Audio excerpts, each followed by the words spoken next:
Hello all, my name is Yossi, and in today's lesson I will try and demonstrate the importance of paying attention to the details of the biblical story.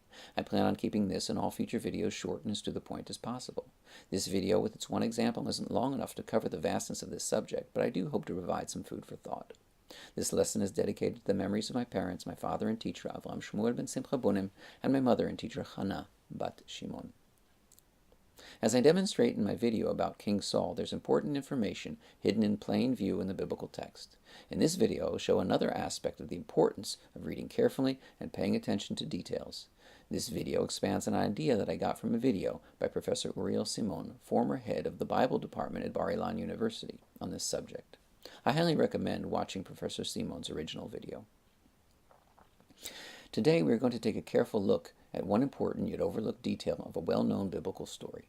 The story of Yosef, Joseph, and his brothers is one that most of us have read countless times.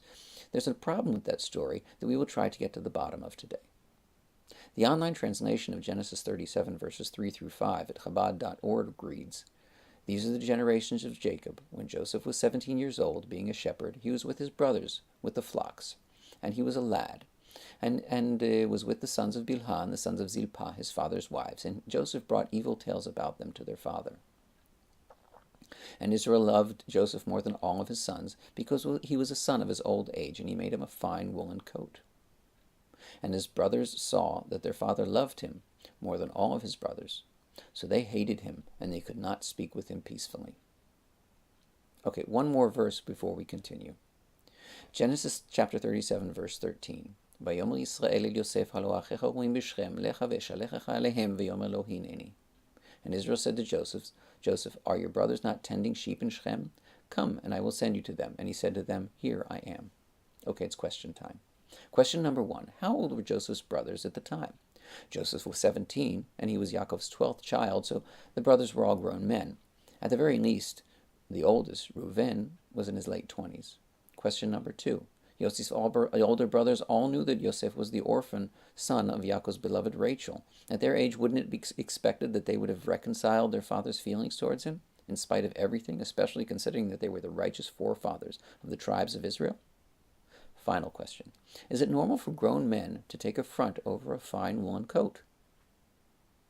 Okay, let's look at some other translations. Here's how the NKJV translates verse 3.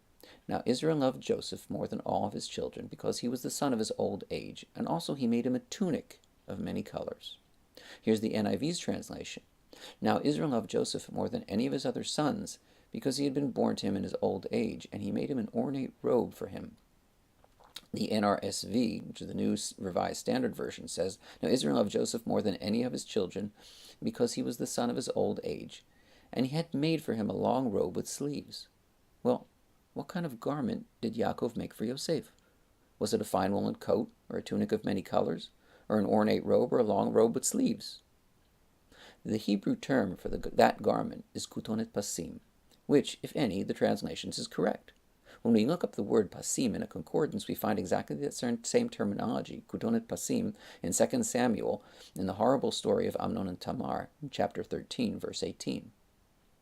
"Ve'alea K'tonet Pasim, ki chen tilbashna benot hamelech habetulot me'ilim." Now she had on a striped tunic, for in this manner the king's virgin daughters dressed in robes. Oh, great, so now it's a striped tunic. A side note before we continue. Note the translation problem we just discovered. Note that the same term, K'tonet Pasim, is translated once as fine woolen coat and once as striped tunic in the same translation. A translation is generally considered a good one. Okay, back to subject. If we understand what is meant by the Hebrew term, K'tonet Pasim, we will be able to provide an insight into the brothers' motivation for hating Yosef so. It's clear from Samuel 13... It's clear from Samuel 13 that K'tonet Pasim is a royal garment, and it is clear from Genesis 37:13 that Yosef was not with his brothers tending sheep in Shechem. After all, his father had to send him there looking for them. The 12th century commentator, the Radak, Rabbi David Kimchi, points out the term pas yada in Daniel 5:5, where the king saw the hand writing on the wall. The term pas yad in modern Hebrew means a wristband.